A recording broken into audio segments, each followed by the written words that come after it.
இந்த நிகழ்ச்சியை கண்டு கழித்துக் கொண்டிருக்கும் வசந்த் டிவி நேயர்கள் அனைவருக்கும் எங்கள் உளமார்ந்த விநாயக சதுர்த்தி நல்வாழ்த்துக்கள்.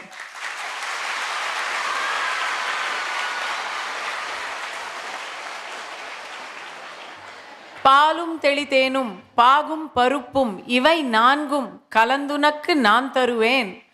கோலம் செய் தும்பக் கரிமுகத்து தூமணியே நீ எனக்கு சங்கத்தமிழ் மூன்றும் தா என்று அவ்வை பாடிய அந்த விநாயக பெருமானை நினைத்து இன்றைய இந்த சுவையான பட்டிமன்ற நிகழ்ச்சியை தொடங்கலாம் அப்படின்னு நினைக்கிறேன். அதில் அவ்வை பாடிய அந்த பாடலை உங்களுக்கெல்லாம் ஒரு நிமிஷம் சொல்லணும்னு ஆசைப்படுறேன். அவங்க பால், தேன், வெள்ளைப்பாகு, பருப்பு எல்லாம் கலந்தா என்ன வரும்? பாயசம் வரும்.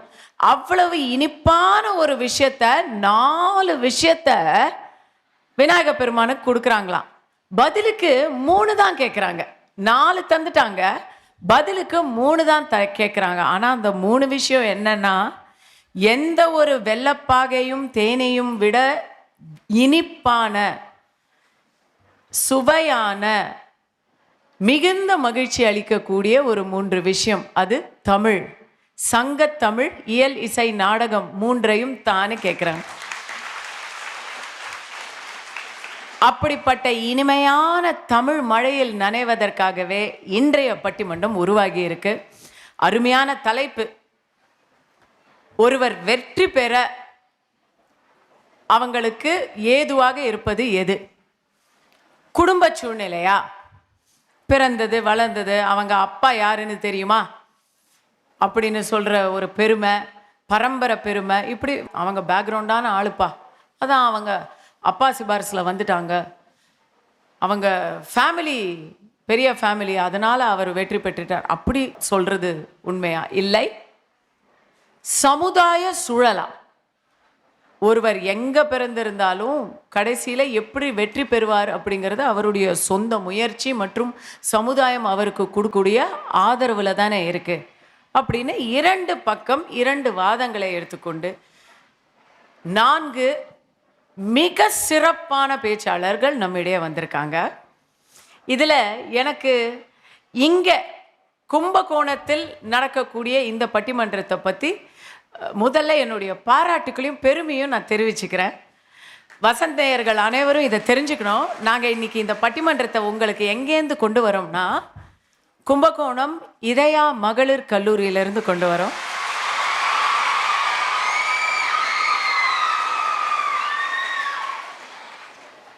பெண்கள் நினைத்தால் எதையும் சாதிக்கலாம் அப்படின்னு எல்லாரும் சொல்லுவாங்க. அது வெறும் வாய்ப்பேச்சு கிடையாது. இங்கே இருக்கக்கூடிய இந்த மாணவ மணிகளுடைய உற்சாகத்தை கேட்கும் பொழுதும் பார்க்கும் பொழுதும் அது எவ்வளவு உண்மைன்னு சரியா தெரியுது. அதில் பாருங்க, இதுதான் இந்தியா. விநாயக சதுர்த்திக்கான விழாவை ஒரு கிறிஸ்துவ அமைப்பு நடத்தும் இதயா கல்லூரியில் அத்தனை சமயங்களை சேர்ந்த சகோதரிகள், இந்த மாணவ மணிகள் எதிராக நாம் கொண்டாடுறோம். தமிழுக்கு தமிழே கடவுள் தான். முதல் கடவுள் தமிழ் கடவுள் தான். அந்த தமிழை கடவுளாக நினைச்சு நம்முடன் இதயா கல்லூரி மாணவி ஒருவரும் மேடையில் அமர்ந்திருக்கிறார்.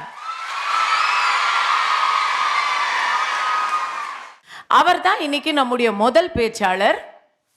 ஒருவரின் வெற்றிக்கு முக்கிய காரணம், முழு காரணம் இல்லைனாலும் முக்கிய காரணம் சமுதாய சூழலே அப்படின்னு அவங்க பேச வராங்க. இன்னைக்கு அவங்க மேடையில் இங்கே உட்கார்ந்து இருக்கிறது கூட ரொம்ப பொருத்தமாக சமுதாய சூழலுங்கிற காரணத்தினால தானே. இந்த கல்லூரி மாணவியாக இங்கே அவங்களுடைய தமிழை பற்றி தெரிஞ்சுக்கிட்டு வசந்த் டிவியில் அவங்கள நாங்கள் மேடையில் உட்காத்தி வச்சு அவங்க பேச்சை கேட்கறதுக்கு தயாராகிட்டோம். மேடையில் இது உங்களுடைய கன்னி பட்டிமன்றமா? கன்னி பேச்சாளினி தன்னுடைய முதல் பட்டிமன்றத்தில் முழு மனதோடு வரவேற்கிறோம் செல்வி தோரா மோனிகாவை. வசந்த் தொலைக்காட்சி நேயர்களுக்கு விநாயக சதுர்த்தி நல்வாழ்த்துக்களை தெரிவித்துக் கொள்கிறேன்.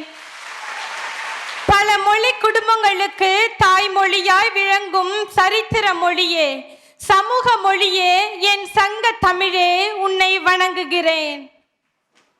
குடும்பம் என்னும் நாற்றங்காலில் விதைக்கப்பட்டு சமூகம் என்னும் வயலில் நடப்பட்ட நற்குணம் நிறைந்த நற்பண்பாளர் என விளங்கும் நடுவர் அவர்களே, குழந்தைத்தனமாய் பேசுகிறேன் என கொஞ்சிடும் என் குடும்ப உறுப்பினர்கள் மத்தியில் நீ நன்றாய் பட்டிமன்றம் பேசுவாய் என சமூக அங்கீகாரம் அளித்த எம் இதயா கல்லூரியின் முதல்வர் அன்னை அவர்களே,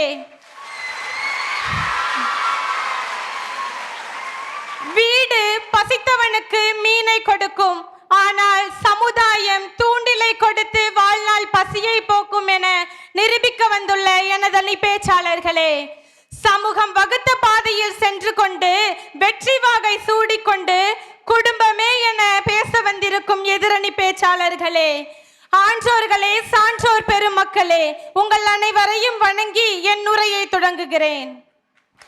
சரி நடுவர் அவர்களே, இன்னைக்கு பட்டிமன்றத்தோட தலைப்பு என்ன? நமது வெற்றியை தீர்மானிப்பது குடும்ப சூழலா சமுதாய சூழலா? நான் சமுதாய சூழல் தானே அடிச்சு சொல்வேன். ஏன்னா நம்ம வீட்டை விட்டு வெளியில வந்தாலே அது சமுதாயம் தானே. நமக்கு இப்போ ஒரு தேவை, அது பூர்த்தி ஆகணும்னா எப்படி பூர்த்தி ஆகும்? வீடுன்னு வீட்டுக்குள்ளேயே இருந்தா, வெளியில வந்தாதானே பூர்த்தி ஆகும். சமூகத்தோட ஒரு பகுதி தான் குடும்பம், இதை நம்ம மறந்து விடக்கூடாது. உலகத்திலேயே புனிதமானது இரண்டு, ஒன்று தாயின் கருவறை, மற்றொன்று வகுப்பறை. ஒன்று தாயின் கருவறை, மற்றொன்று வகுப்பறை. தாயின் கருவறையில் தான் அந்த உயிர் வளர்கிறது, ஆனால் வகுப்பறையிலோ அது உயர்கிறது.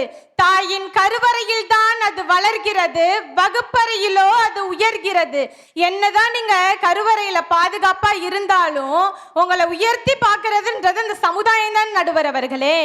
நான் என்ன நினைக்கிறேன்னா, குடும்பம் பிள்ளைகளிடம் பாசத்தை மட்டும்தான் காட்டும், சமுதாயம் தான் அதற்கான பாதையை காட்டும் என நான் சொல்றேன் நடுவர் அவர்களே. தன்னிடம் படித்த மாணவர்கள் தன்னை விட உயர்நிலைக்கு வந்தா பெருமைப்படுறது ஆசிரியர்கள் தான்.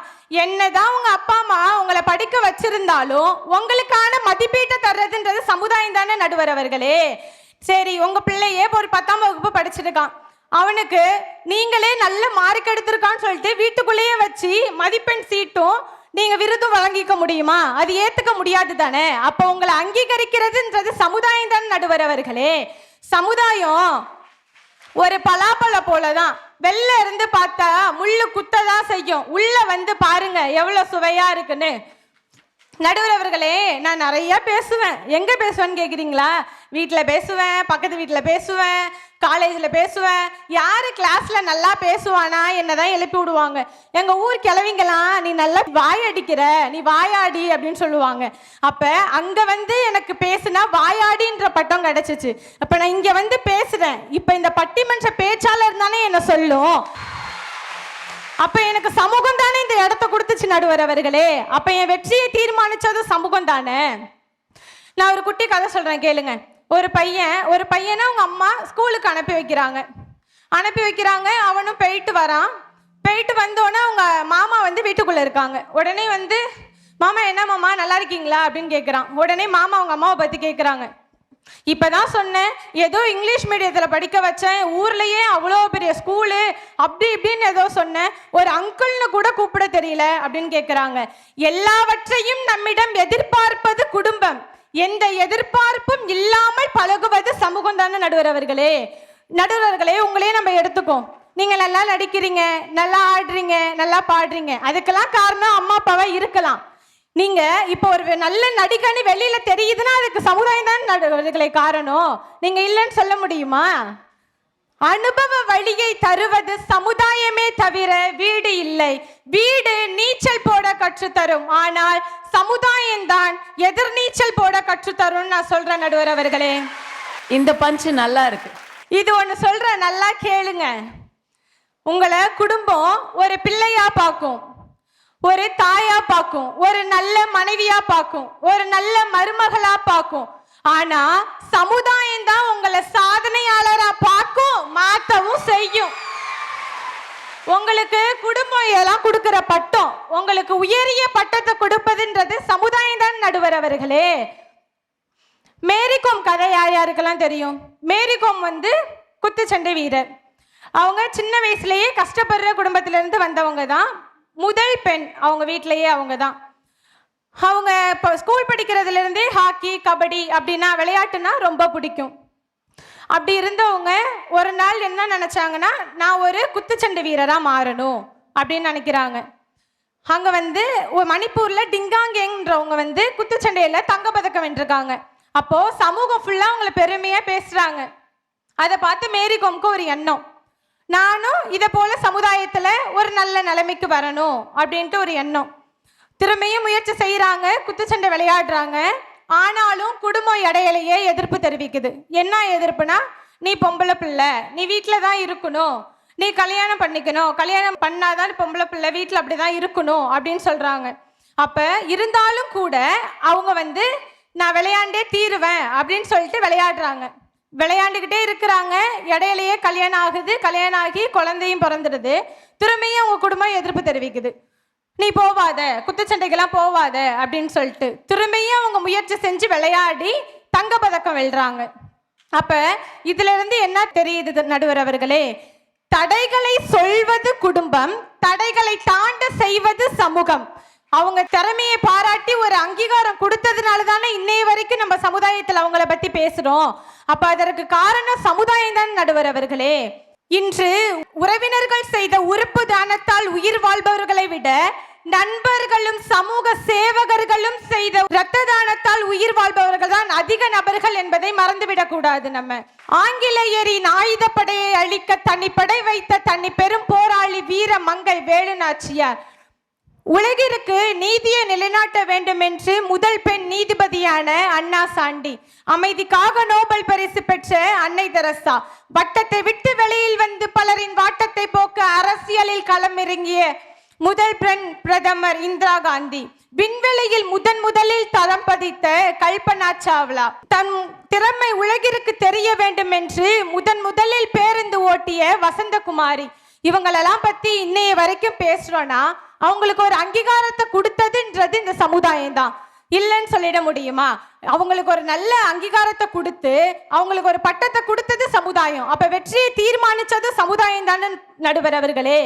அடுப்போதும் பெண்களுக்கு படிப்பதற்கு சொன்ன காலம், ஆனால் பட்டங்கள் ஆள்வதும் சட்டங்கள் செய்வதும் பாரினில் பெண்கள் நடத்த வந்தோம் என்று பெண்களை உயர்த்தி பேசினதும் இந்த சமூகம் தானே நடுவர் அவர்களே.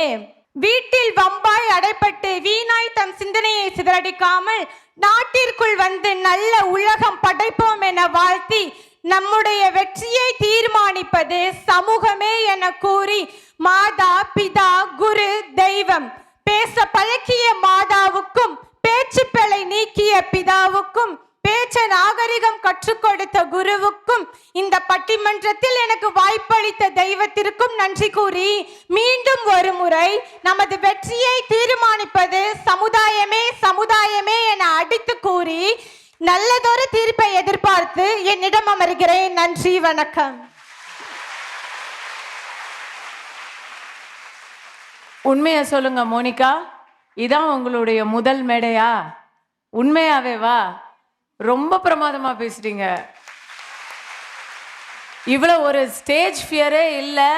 இத்தனை பேர் உட்கார்ந்துருக்காங்க, நீங்க பாட்டுக்கு but but but but but but பட்டுன்னு பொறிஞ்சிட்டீங்க. ரொம்ப அழகா பேசுனீங்க.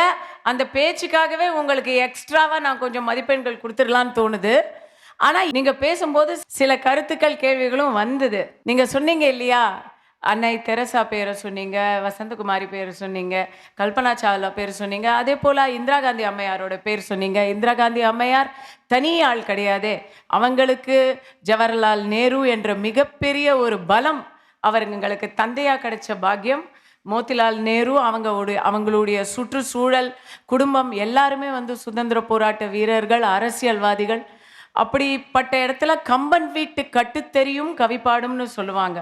அப்படிப்பட்ட ஒரு பின்னணியிலிருந்து அவங்க வந்தது அவங்களுடைய தைரியத்துக்கும் அரசியல் ஞானத்துக்கும் இன்றியமையாத உதவியாக இருந்திருக்கும் அப்படின்னு எனக்கு தோணுச்சு.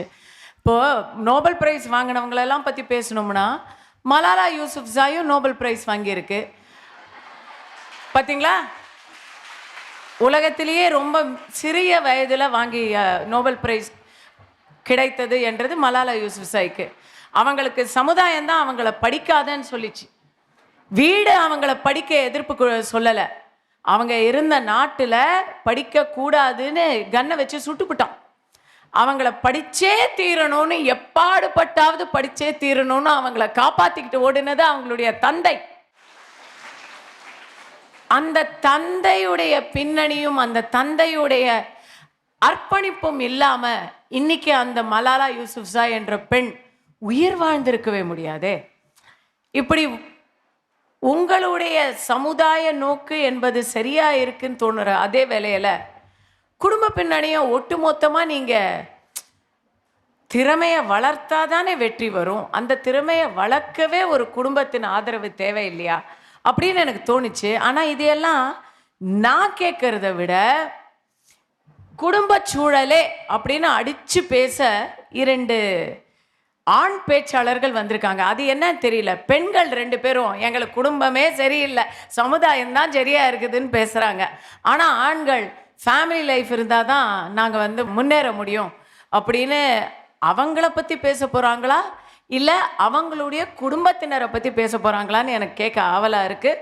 இந்த அணியிலிருந்து உங்கள் எல்லாருக்கும் ரொம்ப நல்ல பரிச்சயமானவர் நாவரசு பேராசிரியர் வாசு சசிகுமார் அவர்கள் குடும்பமே என்று பேச வருகிறார்.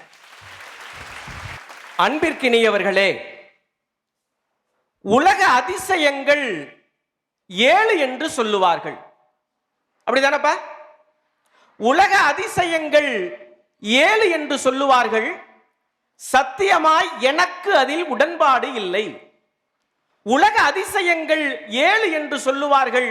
சத்தியமாய் எனக்கு அதில் உடன்பாடு இல்லை. உலக அதிசயம் என்றால் அது ஒன்றுதான். உலக அதிசயம் என்றால் அது ஒன்றுதான். அது நம் தாய்மொழி தமிழ்தான் என்று இந்த மன்றத்திலே சொல்லிக்கொண்டு உலகமெல்லாம் வியாபித்திருக்கும் வசந்த் தொலைக்காட்சி நேயர்கள் அத்துணை பேருக்கும் விநாயகர் சதுர்த்தி நல்வாழ்த்துக்களை சொல்லிக் கொள்வதிலே மட்டற்ற மகிழ்ச்சி அடைகின்றேன். நான் பொதுவா அன்பான மாணவர்களிடம், அன்பான மனிதர்களிடம் பேசி பழகிய நான், அன்பான மனிதர்களிடம் பேசி பழகி வந்த நான் முதலாக அழகிய மலர்களிடம் பேச வந்திருக்கிறேன்.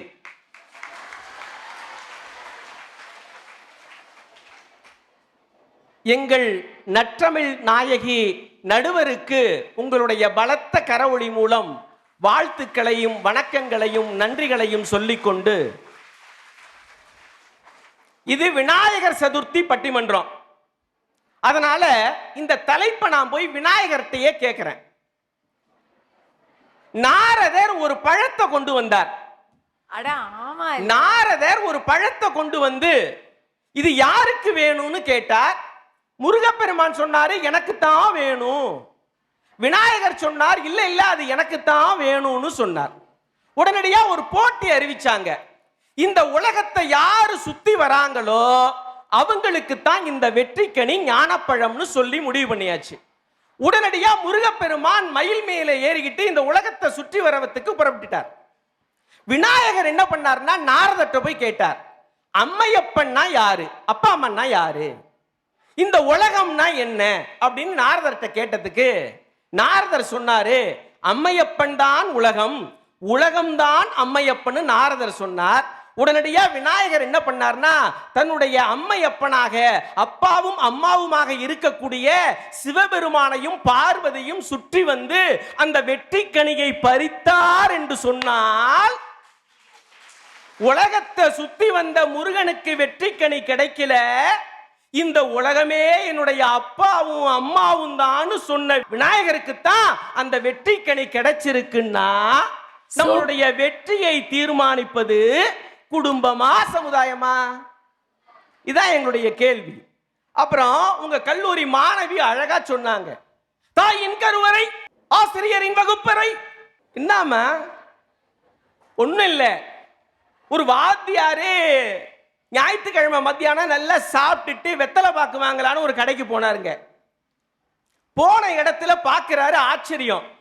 சார் சார் வாங்க சார், வாங்க சார், நான் தான் சார் ரமேஷ், என்ன ஞாபகம் இருக்கா? லே ரமேஷ் அடா, நீ என்கிட்ட படிச்ச பையனடாச்சே, என்ன சார் அப்படின்னா, ஒன்னும் இல்லடா, ஒரு 10 ரூபாய்க்கு வெத்தலை பாக்கு கொடுறா. கொடுத்தாரு. இவர் கணக்குவாதியார், சும்மா வந்திருக்கலாம்ல, வெத்தலை எண்ணி பார்த்துட்டு சொன்னாரு, ஏண்டா என்னிட்ட படிச்சேங்கிற, ஒரு 2 வெத்தலை கூட வைக்க கூடாதா அப்படின்னார். இப்ப அவன் கேட்டான், போங்க சார், படிக்கிறப்ப 2 மார்க் கூட போட்டிருந்தா நான் ஏன் சார் வெத்தலை பாக்கடை வைக்கிறேன்? என்னம்மா, ஒன்றும் இல்லை, +2 எக்ஸாமு கெமிஸ்ட்ரி பரீட்சை முடிஞ்சு 2 பேரும் வாசல்ல பேசிக்கிறான். ஏண்டா மாப்பிள்ள, இனிமேலும் நம்ம பாஸ் பண்ணுவோம்னு நினைக்கிற? செத்தாலும் பாஸ் பண்ண முடியாதுடா, இப்ப என்னடா பண்ணலாம் அப்படின்னு நான் ஒருத்தன். அதுக்கு இன்னொருத்தன் சொன்னா, தற்கொலை பண்ணிட்டு செத்துலான்டான்னா. இவனுக்கு பயங்கர கோபம், ஓங்கி ஒரு அறை விட்டான். ஏண்டா அடிச்சேன்னா, தற்கொலை பண்ணா என்னடா ஆகும்? செத்து போவோம், திரும்பி பிறப்போம், நம்மளை திருப்பி எல்கேஜிலேருந்து படிக்க வச்சு கொண்டுடுவாங்கடாங்க. எவ்வளவு பசங்க கஷ்டப்பட்டு இருக்கிறாங்க சார். அந்த பொண்ணு சொன்னுச்சு, நீச்சல், எதிர் நீச்சல், நல்ல கருத்துமா. நான் ஒன்னு சொல்லட்டுமா? சமுதாயம் இருக்கிறதே, இந்த சமுதாயம் பழி சொல்கிற சமுதாயம். ஆனால் குடும்பம் மட்டும்தான் வெற்றிக்கான வழியை காட்டக்கூடிய சமுதாயம். ஒரு உதாரணம் உங்களுக்கு சொல்றேன்.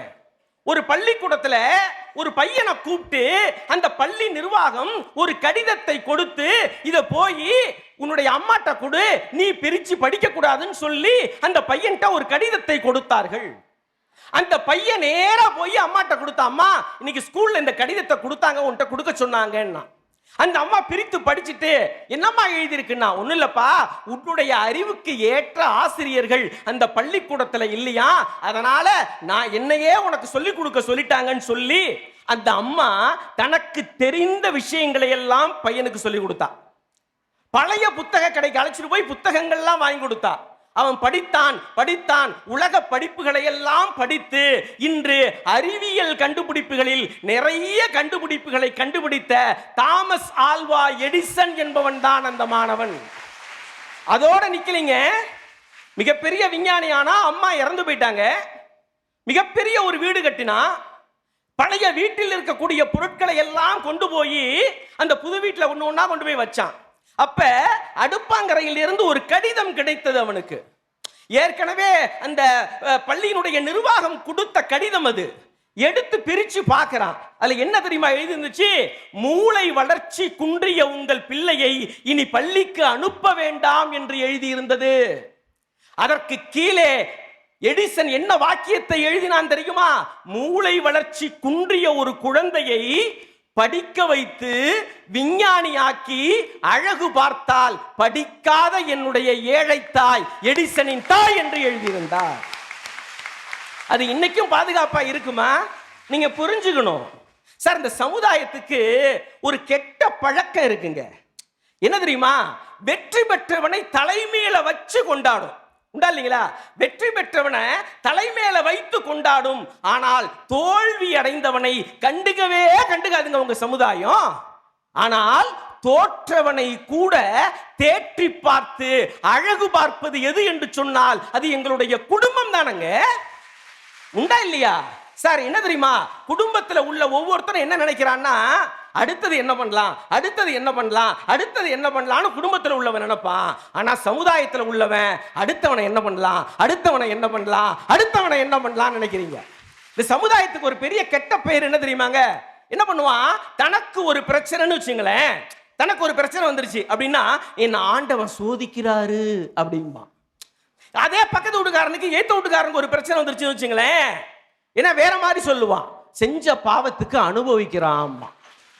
என்னையா கூத்து? அதனாலதான் அழகா ஒரு பழைய பாடல் ஒண்ணு உண்டு. வீண்டாரை கண்டால் வாய் விட்டு சிரிக்கும் இந்த உலகம். வீண்டாரை கண்டால் வாய் விட்டு சிரிக்கும், வாழ்ந்தாரை கண்டால் மனதுக்குள் வெறுக்கும்.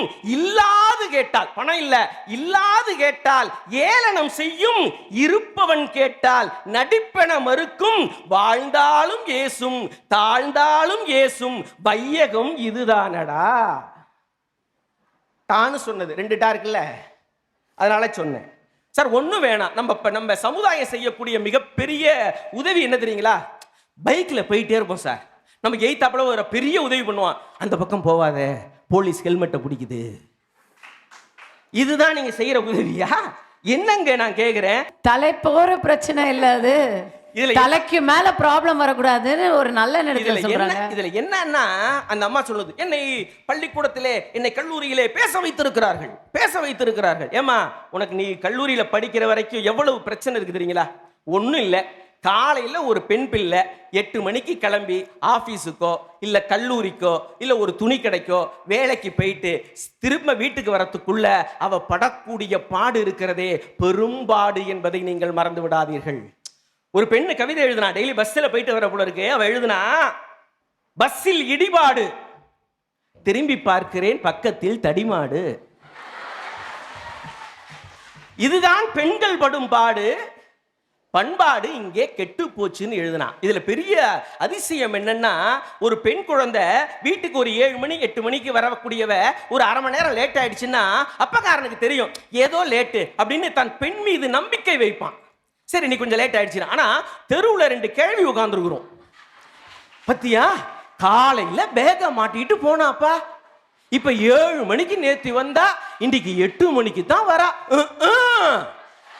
அப்படின்னா மறுபடி எப்படி எப்படி எப்படி எப்படி எப்படி அப்படிங்க அந்த கிளவி. அந்த அப்படிங்கிறதுல எவ்வளவு அர்த்தம் இருக்கு என்பதை என்னுடைய பெண் பிள்ளைகள் உணர்வார்கள். சார் ஒரு குடும்பம் இருக்குல்ல, ஒரு குடும்பத்துல இங்க உட்கார்ந்திருக்கக்கூடிய பெண் பிள்ளைகளுக்கெல்லாம் தெரியும். இந்த பெண் பிள்ளைகளுக்கெல்லாம் யார் தெரியுமா ஹீரோ? சினிமா ஹீரோவெல்லாம் கிடையாது சார், சினிமா நடிகர்கள்லாம் கிடையாது சார். தன்னை இங்கு பள்ளிக்கூடத்திற்கும் கல்லூரிக்கும் சேர்த்து விட்டு என் பெண் பிள்ளை நன்றாக படித்து வர வேண்டும் என்று நினைக்கின்றானே ஒவ்வொரு தந்தையும், அவன்தான் இந்த பிள்ளைகளுக்கு ஹீரோ. இதுல என்ன தெரியுமா அதிசயம்? சரி, இன்னைக்கு நானே தீர்ப்பு சொல்ல தேவையில்லை போல. இதுல என்ன கைத்தட்டலே தெரிஞ்சு போச்சு. அதாவது ஒரு பெண்ணுக்கு வாழ்க்கையினுடைய வெற்றி எதுன்னா, வேலைக்கு போறதோ இல்ல ஒரு தாய்மை அடைவதோ அதெல்லாம் கிடையாதுங்க. இன்றைய சூழலில் ஒரு பெண்ணுக்கு மிகப்பெரிய வெற்றி என்பது ஒரு நல்ல கணவன் கிடைப்பதுதான் வெற்றி. எங்களுடைய கவிஞர், அற்புதமான ஒரு கவிஞன் மானசீகன் அப்படிங்கிற ஒரு கவிஞன் எழுதின கவிதை நமக்கெல்லாம் தெரியும். வீட்டில் நம்ம அக்காக்கெல்லாம் பொண்ணு பார்த்துருப்பாங்க, வாட்ஸ்அப்ல பார்ப்பாங்க, இல்ல புரோக்கர் கொண்டாந்து போட்டோலாம் கொண்டாந்து கொடுப்பான். மானசீகன் எழுதினார், அம்மாவுக்கும் அப்பாவுக்கும் உள்ள வித்தியாசத்தை அந்த போட்டோ கொண்டாந்து காட்டுவான், புரோக்கர் காட்டுவான். மாப்பிள்ளை சிவப்பா என்று அம்மா பால்பா, மாப்பிள்ளை சிவப்பான்னு அம்மா பாப்பா. அந்த போட்டோ, எந்த போட்டோவை பார்த்துட்டு என் பொண்ணோட கண்ணம் சிவக்கிறது என்று அப்பா பார்ப்பான். கல்யாணம் ஓகே ஆயிடுச்சு. இப்ப நேரா துணி கடைக்கு போயாச்சு. துணி கடைக்கு போய் புடவையை எடுப்பாங்க. அம்மா புடவையினுடைய விலையை பார்ப்பாள். அம்மா புடவையினுடைய விலையை பார்ப்பாள். அப்பா எந்த புடவை என் மகளுக்கு பிடித்திருக்கிறது என்று என் மகளினுடைய மனநிலையை பார்ப்பாள். கல்யாணம் முடிஞ்சு போச்சு. கல்யாணம் முடிஞ்சு கார்ல மாப்பிள்ளையும் பொண்ணும் போறாங்க. அம்மா என்ன தெரியுமா பண்ணுவா? நேரா ஓடி போய் தன் மகளுடைய கையை பிடிச்சுக்கிட்டு நகை பத்திரம் நகை பத்திரம் நகை பத்திரம் என்று சொல்லுவாள். அப்ப யார்கிட்டையும் அது வரைக்கும் பேச மாட்டான். மாப்பிள்ளை கையை பிடிச்சிட்டு சொல்லுவான், என் மகள் பத்திரம் என் மகள் பத்திரம் என் மகள் பத்திரம் என்று சொல்லுவான்.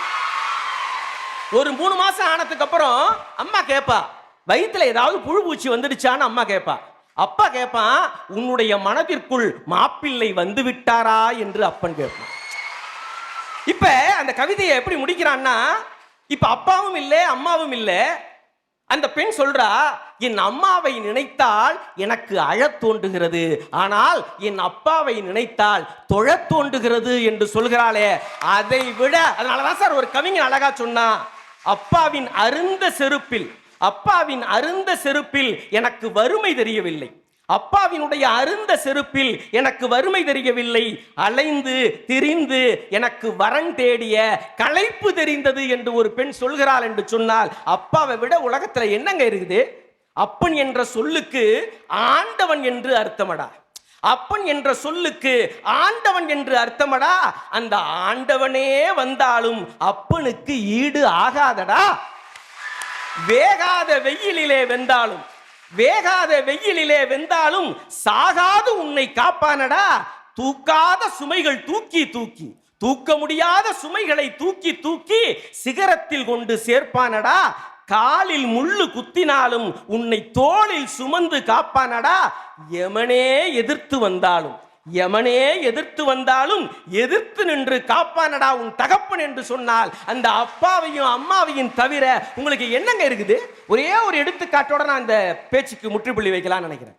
ஒண்ணும் இல்லை, நடந்த நிகழ்வு திருவண்ணாமலை மாவட்டம். அந்த மாவட்டத்தில் ஜவ்வாது மலை என்கிற மலையடி வாரத்தில் ஒரு கிராமம். அந்த கிராமத்தில் ஒரு பெண்ணு நல்லா படிச்சா. அங்க மலையடி வாரத்தில் எப்படி பழங்குடியினருக்கான பள்ளிகள் எப்படி இருக்கும்னு உங்களுடைய கற்பனைக்கே விட்டுடுறேன். அந்த பள்ளிக்கூடத்தில் படிச்சா, நல்லா படிச்சா, திருமணம் செய்து கொடுத்தாங்க. அதுக்கப்புறம் சட்டப்படிப்பை முடித்தால், சட்டப்படிப்பை முடிச்சிட்டு நீதிபதி தேர்வுக்கு அப்ளிகேஷன் போட்டா. நீதிபதி தேர்வுக்கான நாள் குறிச்சு வந்துருச்சு, ஹால் டிக்கெட்டு. மருத்துவர்கிட்ட போனா ஒரு 2 நாள் கழித்து உங்கள் பெண்ணுக்கு மகப்பேறு இருக்கிறதுன்னு அந்த ரிப்போர்ட்டும் வருது. தன்னுடைய கணவனை அழைச்சிக்கிட்டு நேரா போனா. சார் இதை மாதிரி சொல்றாங்க சார் அப்படின்னு டாக்டர் சொன்னாங்க, மலையடி வாரத்தில் நீங்க இருக்கிறீங்க, நீங்க டவுனுக்கு வரதுன்னா 40-50 கிலோமீட்டர் ஆகும்.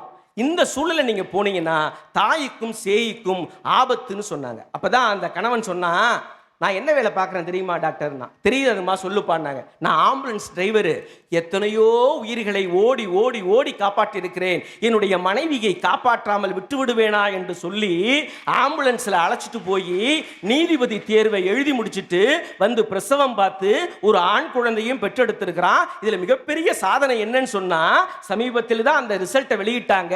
தமிழகத்தில் முதல் பழங்குடியின பெண் நீதிபதியாக தேர்வாயிருக்கிறாள். அவள் பெயர் ஸ்ரீபதி என்பதை உங்களுடைய உள்ளத்திலே எழுதி வைத்துக் கொள்ளுங்கள். நான் இப்படி சொல்லி முடிக்கிறேன். இந்த உலகம் ரொம்ப மோசமான உலகங்க. உன்னை பார்த்து உலகம் உரைக்கும். தன்னம்பிக்கை தளர விடாதே. ரெட்ட பேச்சு பேசும் உலகம். மிரட்டும் தம்பி, மிரண்டு விடாதே. ஒவ்வொரு வாயிலும் ஒற்றை நாக்கு. ஆனால் இந்த உலகின் வாயில் இரட்டை நாக்கு. அப்படி இருந்தால் அதுவும் தப்பு, இப்படி இருந்தால் இதுவும் தப்பு. கத்தும் நாய்க்கு காரணம் வேண்டாம், தன்னிழல் பார்த்து தானே குறைக்கும். உலகின் வாயை தைத்திடு, அல்லது 2 செவிகளை இருக்க மூடிடு. உலகின் வாயை தைப்பது கடினம், உந்தன் செவிகளை மூடுதல் சுலபம் என்றான் ஒரு கவிஞன். தாயில் சிறந்த கோவிலும் இல்லை, தந்தை சொல் மிக்க மந்திரமும் இல்லை என்ற மந்திரத்தை தாரக மந்திரமாக நீங்கள் நினைத்தால் குடும்பத்தினுடைய வெற்றி மட்டுமல்ல, ஒரு தனிநபருடைய வெற்றி எங்கு தீர்மானிக்கப்படுகிறது என்று சொன்னால் அது கட்டாயம் குடும்ப சூழலே என்று சொல்லி மீண்டும் ஒரு முறை விநாயகர் சதுர்த்தி நல்வாழ்த்துக்களை சொல்லி இடம் அமர்கிறேன். நன்றி, நல்வணக்கம். சசிகுமார் அவர்கள் பேசினாருன்னா அதுக்கப்புறம் நமக்கு பேச அடுத்தது கவுண்டர் கொடுக்கறதுக்கு கூட மைண்டு வேலை செய்ய மாட்டேங்குது. ஏன்னா இன்னைக்கு அவர் பேசும்போது வேற ஏதாச்சும் சொன்னால் பரவாயில்ல, அப்பா அப்படிங்கிற ஒரு புள்ளியில் கைத்தட்டலை அப்படியே அள்ளிட்டார். எந்த ஒரு பெண்ணுமே பெண்ணுரிமை பேசக்கூடிய பெண் கூட, ஆண்களை வெறுக்கும் பெண்கள் கூட அப்பா என்ற அந்த ஆணை வெறுக்கவே முடியாது. எப்போதுமே அவங்க குடும்பத்தில் பசங்க அம்மா செல்லமாக இருப்பாங்க, ஆனால் பெண்கள் மட்டும் எப்பவும் அப்பா செல்லம்தான் இல்லையா? நானும் எங்கள் அப்பா செல்லம்தான். அதனால் நீங்கள் பேசுறதுக்கு எந்த விதமான ஒரு பதிலடியும் என்னால் யோசிக்க கூட முடியல. அந்த ஒரு கடினமான வேலையை அடுத்த பேச்சாளினி கிட்ட விட்டுடுறேன். கன்னியாகுமரியிலேருந்து வந்திருக்காங்க. திருவள்ளுவருக்கு சிலை கண்ட கன்னியாகுமரியிலிருந்து திருவள்ளுவரின் உயிரான அந்த தமிழில் சமுதாய நோக்கை பற்றி ஒன்று புரிஞ்சுக்கணுமா? இதில் வெற்றியை தீர்மானிப்பது, அங்கீகரிப்பது இல்லை. வெற்றி வந்துடுச்சுன்னா அதை எல்லாரும் பாராட்டத்தான் செய்வாங்க.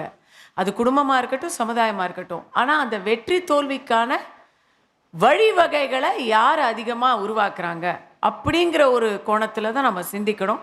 திருமதி மோனிஷா மோகன் அவர்களை சமூக சூழலே அப்படின்னு பேசுறதுக்காக அவங்கள மேடைக்கு அழைக்கிறோம். பிறந்து சிறந்த மொழிகளிலே சிறந்தே பிறந்த என் தாய்மொழியாம் தமிழை வணங்கி, நான் இறந்து பிறந்தாலும் மீண்டும் தமிழச்சியாகவே பிறக்க வேண்டும், அதை எல்லாம் வல்ல இறைவன் எனக்கு தந்திரள வேண்டும் என்று கூறி, ஓம்கார வடிவமாக விளங்கும் முழு முதற் கடவுளான ஸ்ரீ விநாயக பெருமான் அவதார தினத்தில் உலகில் அன்பும் அமைதியும் நிலவட்டும், நலமும் வளமும் பெருகட்டும் என்று மனதார வேண்டி அனைவருக்கும் எனது உளம் கனிந்த விநாயகர் சதுர்த்தி நல்வாழ்த்துக்களை தெரிவித்துக் கொள்வதில் மிகவும் மகிழ்ச்சி அடைகிறேன். உண்மையாகவே இன்றைக்கு முதல்ல உங்களுடைய மேடையில் இன்னைக்கு பேசுறதுக்கு நல்லது ஒரு வாய்ப்பை எனக்கு வழங்கியிருக்காங்க. அந்த ஒரு சந்தோஷத்துல நிஜமாவே என்ன வேணாலும் பேசிக்கலாம், ஆனா கொடுத்த தலைப்புல தான் பேச முடியும். நடுவரை பத்தி சொல்லணும்னா, ஒரு நல்ல ஒரு நடிகை, திரைப்படத்தில் நல்லதொரு நடிகை, பிரச்சனைகளை கண்டு குரல் கொடுக்கும் சமூக ஆர்வலராகவும், குடும்பங்கள் கொண்டாடும் சமூக போராளியாகவும், சமூகமே வெற்றியை தீர்மானிப்பதென்று எங்கள் அணிக்கு தீர்ப்பு தர இருக்கும் நல்லதொரு நடுவர் அவர்களே. நீங்க எங்க எப்படி பொடி வச்சு அடி போடுறீங்கன்னு புரிஞ்சு போச்சு. அடுத்த ஜென்மம்னு எனக்கு ஒண்ணு இருந்துச்சுன்னா இவங்க 2 பேரும் ஏன் வயித்துல வந்து பிள்ளையா பிறக்கணும் மேடம். ரொம்ப சந்தோஷப்படாதீங்க, அப்பதான் அரை பப்பாளி படத்துல உங்க 2 பேர் கதையை முடிக்க முடியும். என்ன பேச்சு பேசிட்டு போயிருக்காங்க சார். குடும்பம் எங்களுக்கு என்ன சார் கொடுத்துச்சு? கஷ்டப்படாம கிடைச்சது குடும்பத்துல எங்களுக்கு ஒண்ணே ஒண்ணுதான், அது கஷ்டம் மட்டும்தான். இன்னைக்கு எங்க பெண்கள் அத்தனை பேர் வாழ்ந்துகிட்டு இருக்காங்க இல்லையா சார். வாழ்க்கைங்கிறது ரொம்ப பெரிய விஷயம்லாம் இல்ல. பஸ்ல போகும்போது பிரேக் டான்ஸ் ஆடணும்னா நல்லா ஜாலியா இருக்கும். அதே பஸ்ல பிரேக்கே டான்ஸ் ஆடினா நம்ம வாழ்க்கையெல்லாம் காலி ஆயிருமே. எதிரணியில நிஜமாவே எங்க அண்ணன் பேசுனது கேட்கும்போது எனக்கெல்லாம் உடம்பெல்லாம் புல்லரிச்சிருச்சு மேம். அவங்க பேசுனதை கேட்டுட்டு அந்த அண்ணன் பேச வந்தார்ல, பேசுற குடும்பம் தான் வெற்றிக்கு தீர்மானிப்பது, எல்லாருடைய வெற்றியையும் தீர்மானிப்பது எங்களுடைய குடும்பம் தான் முக்கிட்டு போயிருக்காங்க. உருட்டுங்க. ஆனா நீங்க பேசுனதை கேட்ட பிறகு என் மைண்ட்ல ஒரே ஒரு டைலாக் தான் வந்துச்சு. இன்னமும் எங்களை பைத்தியக்காரனாவே நினைச்சுக்கிட்டு இருக்கீங்கல்ல. குடும்பத்துல எவ்வளவு பிரச்சனை இருக்கு தெரியுமா சார்? கல்யாணத்துக்கு அப்புறம் வாழ்க்கை ஃப்ரிட்ஜ் மாதிரி குளு குளு குளு குளுன்னு இருக்கணும் தான் ஆசைப்பட்டு கல்யாணம் பண்ணிக்கிட்டு போறோம். ஆனா அங்க போன பிறகுதான் தெரியுது வாஷிங் மிஷின் மாதிரி எங்களை புளிஞ்சு எடுக்குது. பட்டிமன்றம் போயிட்டே இருக்கோம். ஆடி மாசம் முழுக்க பட்டிமன்ற சீசன் ஆயிடுச்சே. பட்டிமன்றம் போறோமே, வீட்டை கவனிக்கிறதுக்கு ஆள் இல்லையே, குழந்தைக்கு சமைச்சு போடணுமே, புருஷனை கவனிக்கிறதுக்கு ஆள் இல்லையே, அவர் வேலைக்கு போறாரு, சரி சமைக்க முடியாதேன்ட்டு நானும் ஒரு பொண்ணை வேலைக்கு வச்சேன் மேடம். வீட்டு வேலைக்காக வச்சிருக்கேன். 3 நாள் அந்த பொண்ணு வீட்டுக்கு வேலைக்கே வரல. எனக்கு ரொம்ப டென்ஷன் ஆயிடுச்சு. என் புருஷனை கூப்பிட்டு சொன்னேன், இங்க பாருங்க, இந்த வேலைக்காரி என்ன வேலைக்காரி, வேலைக்கு வந்த 3 நாள் வரவே மாட்டேங்குது, வீடு எப்படி இருக்கு பாருங்க, வீடே சரியில்லைங்கிற. இந்த மனுஷன் சொல்றாரு, உனக்கு வீடு தாண்டி சரியில்லை, எனக்கு மனசே சரியில்லைன்னு சொல்றாரு மேடம். என்ன குடும்பம் நல்லா எங்களுக்கு வெற்றியை கொடுத்துச்சு மேடம். என்னுடைய மாவட்டம் கன்னியாகுமரி மாவட்டம். திருவள்ளுவர் சிலை, விவேகானந்தர் மண்டபம்லாம் அங்க இருக்குது. அங்க நான் சனிக்கிழமை ஞாயிற்றுக்கிழமை என் புருஷனுக்கு லீவ் இருந்துச்சுன்னா நான், என் பிள்ளை, என் புருஷன் 3 பேரும் பீச் பக்கமா போயிடுவோம். ஐஸ்கிரீம் எல்லாம் வாங்கி சாப்பிடுவோமா. போகும்போது என் பையன் ஒரு ஐஸ்கிரீம் கேட்டான், என் பையனுக்கு ஒரு ஐஸ்கிரீம் வாங்கி கொடுத்தேன். வாங்கி சாப்பிட்டுக்கிட்டே வந்த பையன் ஒரு சின்ன பள்ளம் தட்டி கையில இருந்து ஐஸ்கிரீம் கீழே விழுந்துருச்சு மேம். ஓடி போய் என் பையன் எடுக்க போனான். கையை பிடிச்சிட்டு சொன்னேன், அறிவில்ல, கீழே விழுந்த பொருளை எடுக்க போறியாடா, உனக்கு அறிவில்லையாடா, வாடா அம்மா உனக்கு வேற ஐஸ்கிரீம் வாங்கி தரேன்னு சொன்னேன். அழுதுட்டே வந்தான். ஒரு 10 அடி தான் மேடம் தள்ளி போயிருப்போம். சின்ன பள்ளம் தட்டி என் புருஷன் விழுந்துட்டாரு. என் புருஷம்லாம் விழுந்துட்டாருன்னு தூக்க போறேன். என் பையன் என் கையை பிடிச்சிட்டு சொல்றான், அறிவில்ல,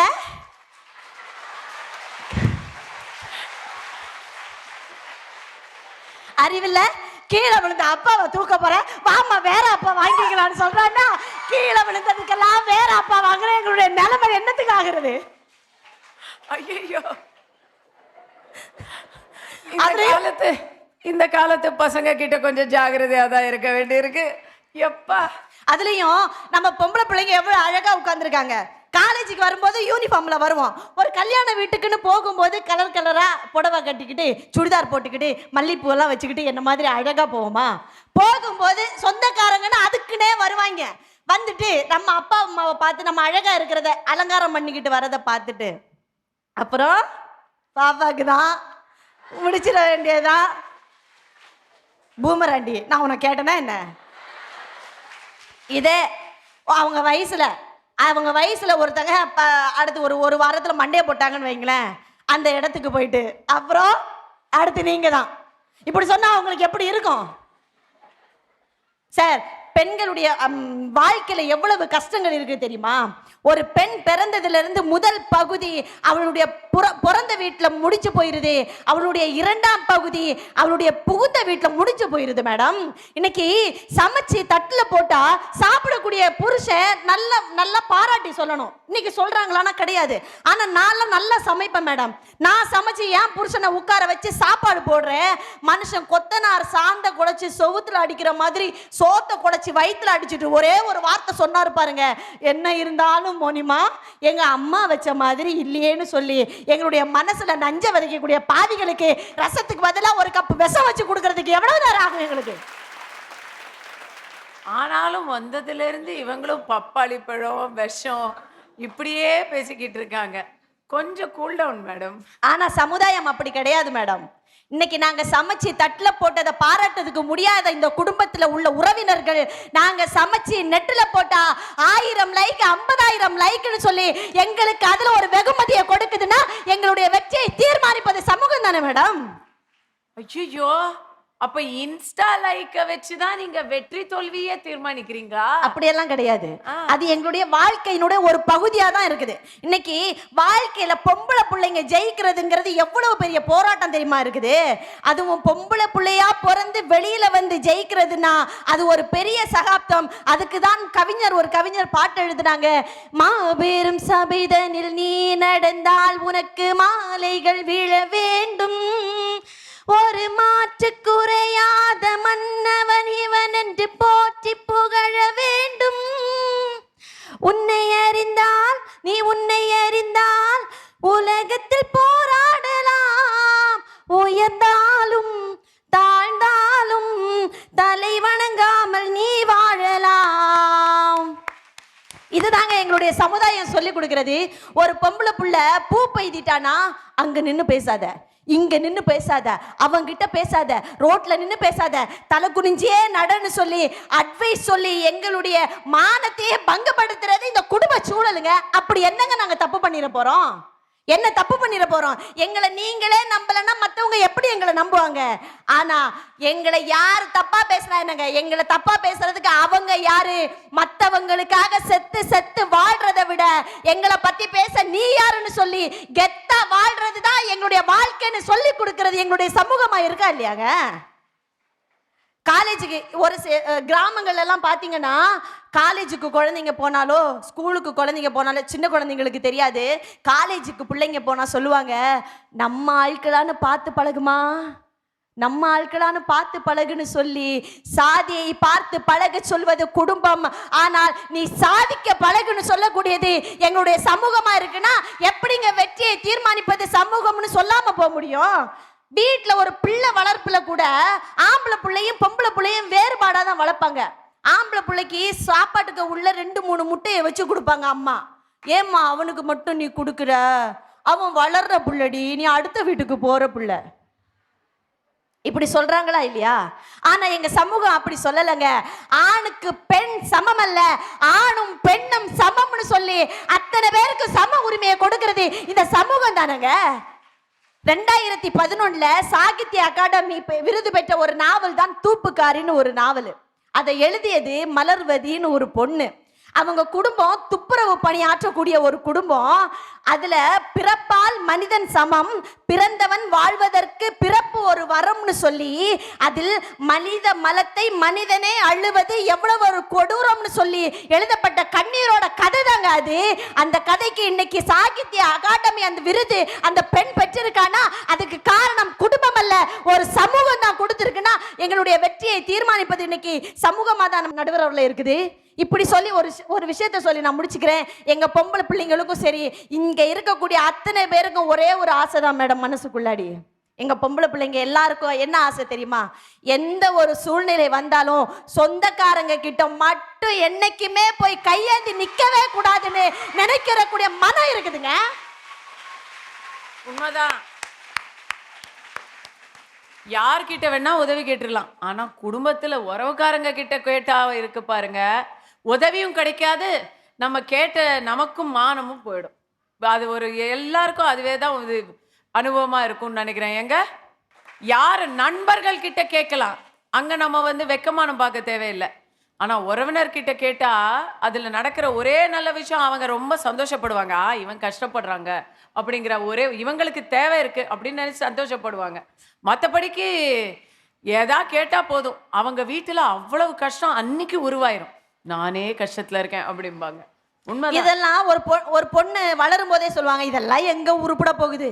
அதுவும் ஏழை குடும்பத்துல பிறந்த பிள்ளையா இருந்தா இதெல்லாம் எங்க உருப்பட போகுதுன்னு சொல்லுவாங்க. அந்த பொண்ணு படிச்சு ஒரு நல்ல நிலைமைக்கு வரும்போது என்ன சொல்லுவாங்க தெரியுமா? பச்சை மாதிரி. அப்பவே சொன்னேன், எனக்கு தெரியும் இவன் இன்னைக்கு இந்த நிலைமைக்கு வருவான்னு சொல்லி. பச்சோந்தி மாதிரி மாறக்கூடியது உங்க குடும்பங்க. ஜெயிக்கிறவங்களுக்கும் தோக்கிறவங்களுக்கும் தான் வரலாற்றில் இடம் உண்டு. ஜெயிக்கிறவர்களுக்கும் தோற்கிறவர்களுக்கும் மட்டும்தான் வரலாற்றில் இடம் உண்டு. வேடிக்கை பார்க்கிறவர்களுக்கும் விமர்சனம் செய்கிறவர்களுக்கும் வரலாற்றில் இடமில்லை. குடும்பமும் உறவும் விமர்சனம் தான் செய்யும். சமூகம் மட்டுமே சாதிக்க கை கொடுக்கும். வரலாற்றில் இன்னைக்கு நீங்க குறிச்சுக்கோங்க. இன்னைக்கு இங்க இருக்கக்கூடிய இதயா மகளிர் கல்லூரியில் இதே 10 ஆண்டுகள் கழிச்சு இங்க இருக்கக்கூடிய பெண் பிள்ளைகள் அத்தனை பேரும் ஏன் உலக அளவில் கூட மிகப்பெரிய ஆளுமைகளாக இதயா கல்லூரி மாணவிகள் வருவார்கள். இது நடக்கும். இந்த சமூகம் வெற்றிக்கு அவர்களுடைய வெற்றிக்கு வழிவிடும் என்று கூறி வாய்ப்பளித்தமைக்கு நன்றி பாராட்டி இடம் சாருகிறேன். நன்றி, வணக்கம். திருமதி மோனிஷா மோகன் அவர்கள் பின்னி பெடல் எடுத்துட்டாங்க. இதுக்கு தான் சொல்றது. பாருங்க, உங்களுடைய சக மாணவி கொஞ்சம் வயசும் கம்மி, அனுபவமும் கம்மி. அவங்க ஒரு வேகத்தோடு பேசினாங்க. அதே சமயம் குடும்ப வாழ்க்கை அனுபவம் இதெல்லாம் கற்றுக் கொடுத்த வேகத்தோட விவேகத்தையும் கலந்து விவரங்களையும் கலந்து பின்னி உதறிட்டாங்க திருமதி மோனிஷா மோகன். அப்போ சொல்லுங்க மேடம், உங்களுடைய குடும்ப அனுபவம் தானே உங்களை இப்படி பேசுறதுக்கு நல்ல வழிவகை பண்ணது இல்லையா? திட்டத்துக்கு கூட ஒரு புருஷன் வேண்டி இருக்குல்ல. பார்ப்போம், இது கல்லானாலும் கணவன் புல்லானாலும் புருஷன்னு பேச போறாங்களா, இல்லை ஊரார் பிள்ளைய ஊட்டி வளர்த்தா நம் பிள்ளை தானே வளரும்னு பேச போறாங்களா? லோகேஷ் அவர்கள் என நான் கேள்விப்பட்ட வரைக்கும் ஐடி துறையில மிகச்சிறந்த ஒரு பணியில் இருக்கிறார். பாருங்க, நிறைய பேர் கைத்தட்டுறாங்க. ஏன்னா ஐடி துறையில அப்படின்னு சொன்னாலே அங்க மாப்பிள்ளை மார்க்கெட்ல நல்ல ஒரு டிமாண்ட் இருக்கு. அதனால நிறைய பெண்கள் கைதட்டுறாங்க. உங்களுடைய பேச்சுக்கு அதை விட அதிகமாக கைத்தட்டுவாங்கன்னு நினைக்கிறேன். வாங்க திரு லோகேஷ் அவர்களே. குடும்ப சூழல் தான் காரணம், வெற்றியை தீர்மானிப்பது குடும்ப சூழல்னு பேச வர்றார். சந்தன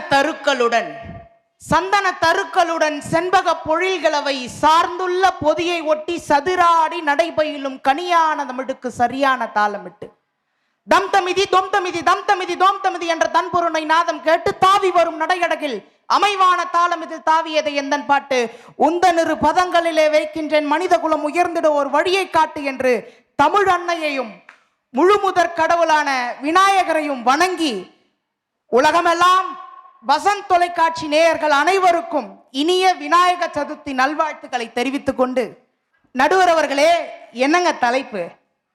நம்ம வெற்றியை தீர்மானிக்கிறது சமுதாய சூழலா குடும்ப சூழலா?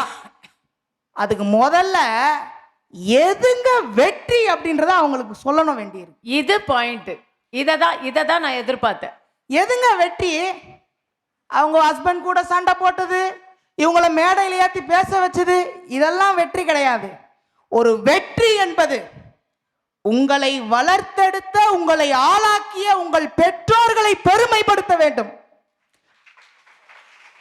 உங்களுக்கும் நிம்மதியா இருக்கணும், உங்களுடைய பெற்றோர்களை மகிழ்ச்சி படுத்துவதுதான் உங்களுடைய உண்மையான வெற்றி, இல்லையா நடுவர் அவர்களே?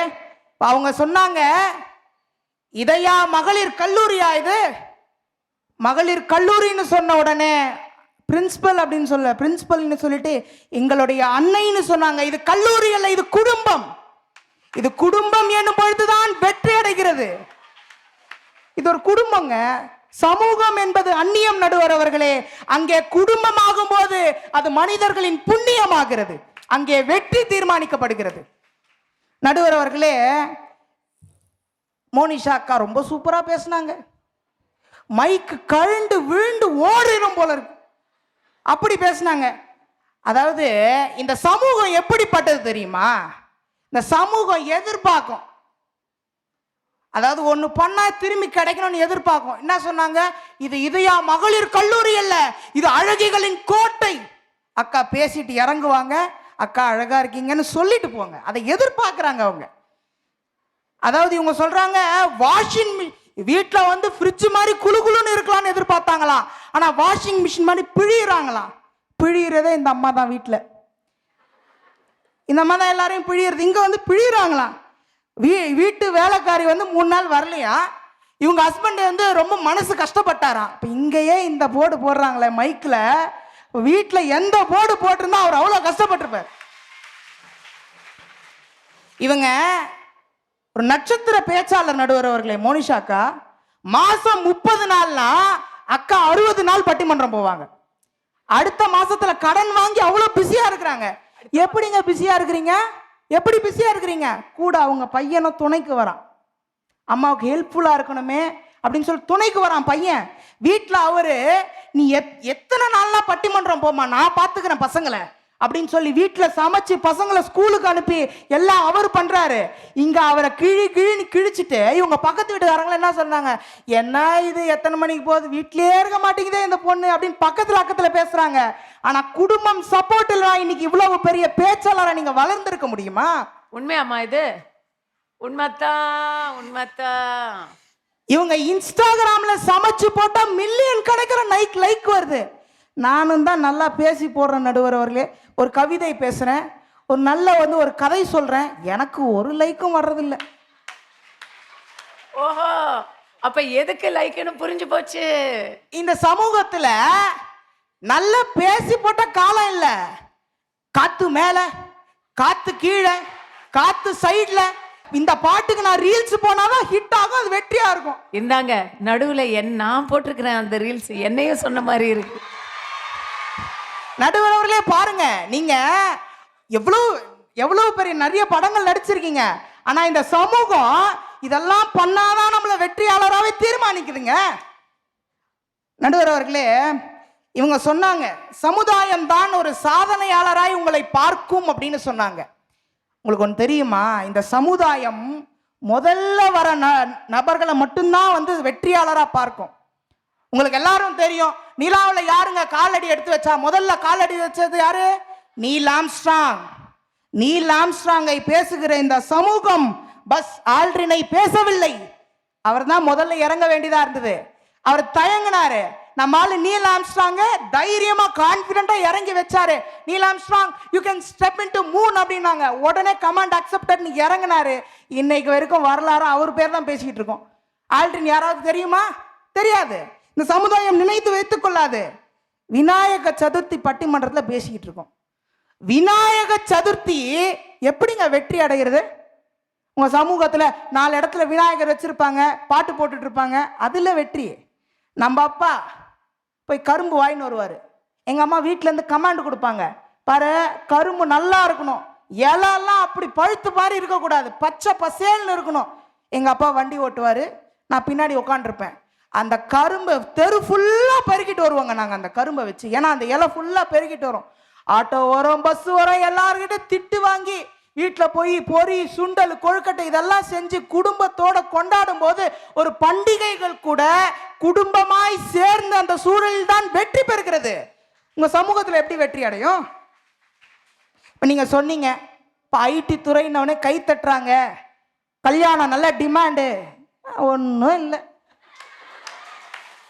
நம்ம தான் சொல்லிக்கணும். நடுவர் அவர்களே, கல்யாணம் நடக்குது எவ்வளவு கஷ்டம் தெரியுமா? சொல்லுங்க. கல்யாணத்தை விடுங்க, எனக்கெல்லாம் ரொம்ப நாள் ஆச்சு, எனக்கு மறந்து போச்சு. நீங்க சொல்லுங்க. கல்யாணம் எவ்வளவு கஷ்டம் தெரியுமா? ஏங்க இப்ப பொண்ணு பாக்குறாங்கன்னா, இப்போ எனக்கு பொண்ணு பார்க்க ஆரம்பிச்சிட்டாங்க. எங்க அண்ணா இருக்காரு, ஆனா முதல்ல நம்மளே பண்ணிக்கலாமே அப்படின்ற ஒரு கான்பிடன்ஸ் எனக்கு வந்துருச்சு. அது பேர் கான்பிடன்ஸ். கான்பிடன்ஸ், அதுக்கு பேர் அவசரம். சரி சரி, அவசரமா நான் ஒரு முடிவுக்கு வந்துட்டேன்னு வைங்களேன். பொண்ணு பார்க்க ஆரம்பிச்சிட்டாங்க. என்னெல்லாம் கேட்குறாங்க இந்த சமுதாயத்தில்? என்ன கேட்குறாங்க? வீடு இருக்கணும், தனி என் பேர்ல ஒரு வீடு இருக்கணும், மாசம் 1 லட்சம் சம்பளம் இருக்கணும், பிச்சை எடுத்தாலும் பரவாயில்ல, அது அமெரிக்காவில் போய் தான் பிச்சை எடுக்கணும், கிரீன் கார்டு இருக்கணும், பேங்க்ல இவ்வளவு பேலன்ஸ் இருக்கணும், இவ்வளவு செலவு பண்ணணும், டெபிட் கார்டு இருக்கணும், கிரெடிட் கார்டு இருக்கணும், அந்த கார்டு இருக்கணும், இந்த கார்டு இருக்கணும். இது பத்தாததுக்கு எல்லா மால்லையும் மெம்பர்ஷிப் கார்டு இருக்கணும். எப்படிங்க கல்யாணம் ஆகும் எங்களுக்கு? சொல்லுங்க, எப்படி கல்யாணம் ஆகும்? நம்ம வீட்டுக்கு வந்தா, டே ஜாதகம் செட் ஆகலையாண்டா, டே அந்த பொண்ணு செட் ஆகாதடா, இருந்தாலும் எங்க அம்மா பரவாயில்லடா அப்படின்னு வீட்டில் தேத்துறாங்கங்க. மன உளைச்சலுக்கு ஆளாகும் போது வீட்டை தானே தேத்துறாங்க. உங்க சமூகம் என்ன பண்ணுது? பக்கத்து வீட்டு கழுவி, பல்லு போன கழுவி எல்லாம், உனக்கு எப்படி கல்யாணம் ஆகலையா? கல்யாணம் விடுங்க, நான் இன்ஜினியரிங் படிச்சு முடிச்சிட்டேன், எனக்கு வேலை கிடைக்கல. அந்த கிழவி 88 வயசு ஆகுது. அந்த கிழவி கேக்குது, உங்க காலேஜ்ல கேம்பஸ் இன்டர்வியூ இல்ல?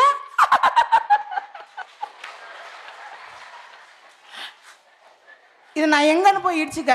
பெண்கள் பாத்தீங்களா, எல்லா வயசுலயும் அப்டேட்டா இருக்கும். அது மேட்ரு. இதுக்கெல்லாம் நீங்க கை தட்டணும். ரொம்ப அப்டேட் ஆனா அது ஒரு பிரச்சனை. அந்த கிழவி சொல்லுது, அவங்க பக்கத்தூர்ல இருக்க ஒரு பேரன், அதாவது இவங்களுக்கு ஒண்ணு விட்ட பேரன் ஏதோ ஒரு கம்பெனில செலக்ட் ஆயிட்டு இருக்கிறான். அவன் வேலைக்கு போனானா இல்லையா அது வேற விஷயம். செலக்ட் ஆயிட்டு இருக்கிறான். என் பேரன் அங்க செலக்ட் ஆயிருக்கான். எங்க? அங்க. உனக்கு இன்னும் வேலை கிடைக்கல? எப்படி? அதான் முதல்ல டொனேஷன் கட்டி காலேஜ் படிக்க போனோம். டொனேஷன் கட்டிருந்தா அவன் வந்து சீட்டு கொடுத்துருக்க போறான் அவனுக்கு வேலைக்கு. இப்படி எல்லாம் இந்த கிழவிங்க பேசிக்கிட்டு இருக்காங்க. எப்படி கல்யாணம் ஆகும்? நடுவர்களே, கல்யாணத்தை விடுங்க, நீங்க லவ் பண்ணிருக்கீங்களா? நீங்க எவ்வளவு தூரம் பண்ணிருக்கீங்க? நடுவர் அவர்களே, நான் 5 வருஷம் லவ் பண்ணேங்க. நீங்க நம்ப மாட்டீங்க. உருகி உருகி உருகி உருகி அவ்வளோ 5 வருஷமா காதல் பண்ணேன். அப்புறம் தான் தெரிஞ்சது அது பொண்ணு இல்ல, அவன் ஒரு ஃபேக் ஐடி, பக்கத்து வீட்டு பையன்னு. இந்த சமூகம் எப்படிலாம் ஏமாத்துது பாத்தீங்களா? லைக்கும் போட மாட்டேங்குது, ஷேரும் போட மாட்டேங்குது. நம்மளா போய் யாரோ அன்பு செலுத்துறாங்களேன்னு அவங்க கிட்ட மாட்டிக்கிட்டா கடைசியில் அது ஒரு ஃபேக் ஐடியால இருக்கு. ரொம்ப கஷ்டப்பட்டு இருக்கேன். அதுவும் இந்த சமூகத்துல பக்கத்திலே கூடவே வச்சிருப்பான், நம்மளை குழி பறக்கிறதுக்குனே கூட இருப்பான். ஒருத்தர் கேட்குறேன், ஏங்க இவரை பக்கத்திலே வச்சிருக்கீங்கன்னு கேட்டா, அதாவது எனக்கு நல்ல நல்ல ஐடியாவா தோணும், அதை கெடுக்கிறதுக்குனே இவனை பக்கத்தில் வச்சிருக்கேன்றார். இப்போ இவங்க ஃப்ரெண்ட்ஸ்ன்னு சொல்றாங்கல்ல, நண்பர்கள். எனக்கும் நட்பை பத்தி நான் நிறைய கவிதை எழுதியிருக்கேன், நிறைய பேசியிருக்கேன். ஆனா வெறுத்துட்டேங்க. கேட்டா சிங்கிள்ன்றான், ஸ்கெடியூல் போட்டு 10 புள்ளட்ட பேசிக்கிட்டு இருக்கான் நடுவர்களே டெய்லி.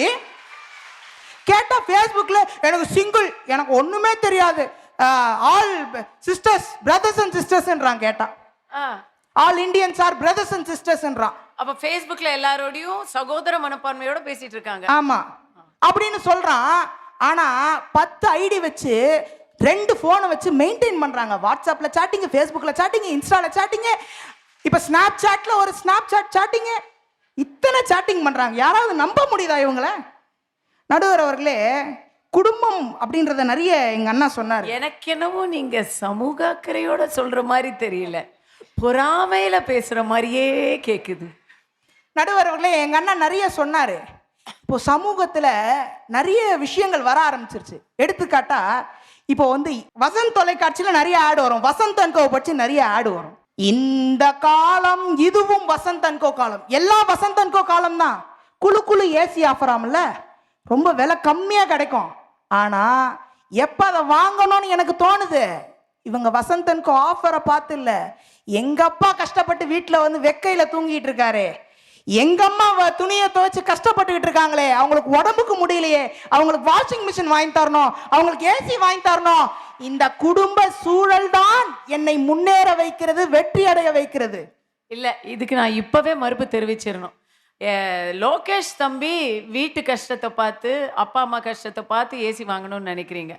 பொதுவா பெண்கள் குறை சொல்றேன்னு இல்லை, பொதுவா பெண்கள் மனநிலை என்னன்னா, நம்ம வீட்டுல ஏசி எப்போ வரும்னா பக்கத்து வீட்டுல ஏசி வாங்கினாங்களா உடனடியா இங்க வாங்கணும் அப்படிங்கிறது தான் மனப்பான்மை. நடுவர் அவர்களே, அப்படி கிடையாது. எங்க அம்மாவை பத்தின ஒரு அழகான கவிதை நான் எழுதினேன். எப்படி தெரியுமா? ஆசை ஆசையாய் ஏதாவது சாப்பிடும் போதும், ஆசை ஆசையா ஏதாவது வாங்கணும்னு நினைக்கும் போதும் எனக்கு முதல்ல அவளுடைய முகம்தான் நினைவுக்கு வருகிறது. ஏனென்றால் தன் பிள்ளைகளுக்காக அவள் ஆசையெல்லாம் துறந்தவள். தான் வாழ நினைத்த, தான் வாழ நினைக்காத வாழ்க்கையை தன் பிள்ளைகள் வாழ வேண்டும் என்று ஆசைப்பட்டவள் அவள். ஏங்க இத்தனை ஆசைப்படும் ஆசைகளை துறந்த அவளுக்கு பிள்ளைகளால் என்னங்க செஞ்சிட முடியும்? நான் முன்னேறி என்னுடைய வெற்றியை தான் அவளுக்கு காணிக்கையாக்கி விட முடியும். அது கூட ஈடாகாது. எதுவுமே ஈடாகாத அவளுக்கு அம்மா என்று ஓடி போய் ஆசையாய் ஒரு முத்தம் மட்டும்தான் என்னால் தர முடிகிறது. எதுவுமே ஈடாகாதுங்க. அப்போ உங்களுடைய குடும்ப சூழல் தான் உங்களை வெற்றியை தீர்மானிக்க வைக்கிறது. இப்போ எதுக்குங்க படிக்கணும், எதுக்குங்க வேலைக்கு போறோம்? நம்ம சமூகத்தில் நான் பெரிய ஆளாகணும் அப்படிலாம் கிடையாது. ஃபேக்ட், நிதர்சனத்தை பேசுங்க. எதுக்கு படிக்கணும், எதுக்கு முன்னேறணும்? எங்க அப்பா படிக்கல, எங்க அப்பா கலெக்டர் ஆகணும்னு நினைச்சார், எங்க அப்பா டாக்டர் ஆகணும்னு நினைச்சார். எங்களுடைய அப்பாவுடைய அம்மாவுடைய கனவுகளை நான் சுமந்து இந்த சமூகத்தில் அவர்களை பெருமைப்படுத்துவேன் என்று படிக்கிறார்களே, அதுதான் வெற்றிக்கு வித்திடுகிறது. இந்த சமூகம் வித்திடல. இந்த சமூகம் எப்படிப்பட்ட சமூகம் தெரியுமா நடுவர் அவர்களே? இறுதியாக இந்த கவிதையோடு நான் நிறைவு செய்கிறேன் நடுவர் அவர்களே. அதாவது எவ்வளவு கூட்டம் இருந்தாலும் பேருந்திலோ ரயிலிலோ, நான் சொல்றேன் ட்ரெயின்லையோ பஸ்லையோ, இன்னைக்கு ஒரு இடத்துக்கு போனோம்னா எவ்வளவு கூட்டம் இருந்தாலும் வேக வேகமா ஏறிடுறோம். ஏன் ஏறுறோம்? எதனால ஏறுறோம்? யாராவது எந்திரிச்சிருவாங்க, உட்காந்துடலாம், அந்த அம்மா எந்திரிக்கிற மாதிரி இருக்கும், உட்காந்துடலாம், அந்த நம்பிக்கையில ஏறுறோம். ஆனா என்ன நடக்குது? கடைசி வரைக்கும் அந்த அம்மா எந்திரிக்கவே எந்திரிக்காது. ஒருத்தனும் எந்திரிக்க மாட்டான். ஏன்னா கடைசி ஸ்டாப் வரைக்கும் உட்காந்துருப்பான். ஆனா நமக்கு அவங்க எந்திரிப்பாங்க எந்திரிப்பாங்க எந்திரிப்பாங்கன்ற நம்பிக்கையில கால் வலியெல்லாம் தெரியாது, நம்மளும் போய் சேர வேண்டிய இடத்துக்கு போய் சேர்ந்துருவோம். நடுவர் அவர்களே, இங்கு வாழ்க்கையிலும் எங்குமே பயணிக்கவும் வெற்றி அடையவும் தேவைப்படுவது ஏதோ ஒரு காலி இடம் கிடையாது. இடம் கிடைக்கும் என்ற நம்பிக்கை தான் தேவைப்படுகிறது. அந்த நம்பிக்கையை கொடுப்பது குடும்பம். இவர்கள் காலி இடம் இருக்கு இருக்கு இருக்குன்று ஏமாற்றுவது இந்த சமூகம். காலி இடம் இருக்கும், கிடைக்கும் என்ற நம்பிக்கையை மட்டும் இந்த குடும்பங்கள் கொடுத்து கொண்டு இருக்கட்டும். வெற்றி நம் காலடியில் வந்து சேரும் என்று கூறி வாய்ப்பளித்தமைக்கும் வாய்மொழியை கேட்ட அத்துணை நல்லுள்ளங்களுக்கும் நன்றி பாராட்டி மீண்டும் வசந்த் தொலைக்காட்சி நேயர்களுக்கு இனிய விநாயகர் சதுர்த்தி நல்வாழ்த்துக்களை தெரிவித்துக் கொண்டு இடம் சார்கிறேன். நன்றி, வணக்கம். லோகேஷ், மனசை திறந்து சொல்றேன், மற்றவங்க எல்லாரும் கொஞ்சம் ஒரு அனுபவம் வாய்ந்த பட்டிமன்ற பேச்சை இங்க அழிச்சாங்க. நீங்க இதை பட்டிமன்ற மேடையா நினைக்காம உங்களுடைய உள்ள குமுறல்களையெல்லாம் ஒரு பர்சனல் டச்சோட கொடுத்தீங்க. நிஜமா இன்னைக்கு 4 பேரோட பேச்சை மட்டும் வச்சு பார்க்கும் பொழுது உங்களுடைய அந்த நீங்க சொன்ன கருத்துக்கள் அத்தனையும் ரொம்ப உண்மையா எனக்கு பட்டுச்சு. அதை நகைச்சுவையோட சொன்னீங்க. ஆனா நிஜமாவே நீங்க இதெல்லாம் பட்டு தான் நீங்க பேசுனீங்க அப்படிங்கிறது நல்லா தெரிஞ்சிச்சு. அதுவும் முக்கியமா பொண்ணு கிடைக்காத பிரச்சனையை பேசுனீங்க பாத்தீங்களா? அது கண்டிப்பா இங்க இந்த இதயா கல்லூரியில இன்னைக்கு நீங்க பேசியிருக்கீங்க. உங்களுக்கு நல்லது நடக்கட்டும். ஸோ இப்போ எனக்கு எப்பவுமே நான் ரொம்ப தடமாடுற ஒரு நேரம் வந்துருச்சு. அது என்னன்னா, இன்னைக்கு இந்த ஒரு விவாதத்துக்கு ஒரு தீர்ப்பை சொல்லணும். இதுல நான் என்ன நினைக்கிறேன் அப்படிங்கிற முதல்ல சொல்றேன். ஆனா தீர்ப்பை பொறுத்த வரைக்கும் எந்த பக்கம் ஆணித்தரமான வாதங்களை வச்சு எதிரணியை திணறடிச்சாங்களோ அவங்களுக்கான தீர்ப்பா தான் இது இருக்க போகுது. பட் முதல்ல நான் என்ன நினைக்கிறேங்கிறத சொல்றேன். என்னை பொறுத்த வரைக்கும் குடும்பம் அப்படிங்கிறது ஒரு அழுத்தமான அடித்தளத்தை அமைத்து கொடுக்காவிட்டால், ஒரு பெண்ணா இருந்து சொல்றேன், பெண்களுக்கு ஆண்களுக்கு எப்படியோ அவங்க தாங்களே அடிச்சு பிடிச்சி மேலே வந்துருவாங்க.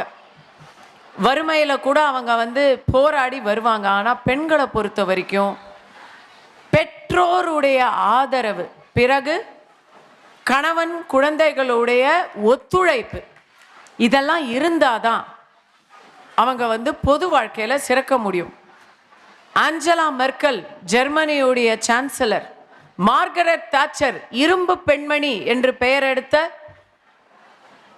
இங்கிலாந்து பிரதமர், நமது இந்திரா காந்தி அம்மையார், இந்திய பிரதமர், வரலாற்று பெண், இவங்க எல்லாருக்குமே தந்தை அல்லது கணவர் அல்லது குடும்பத்தின் ஆதரவு இருந்திருக்கு அப்படிங்கிறத அவங்க வெளிப்படையா அவங்களுடைய சுயசரிதங்கள்ல எழுதியிருக்கிறாங்க. ஆண்களும் அப்படிதான் எழுதுறாங்க. Behind every successful man there is a woman. There is society அப்படின்னு எழுதுறது இல்லை.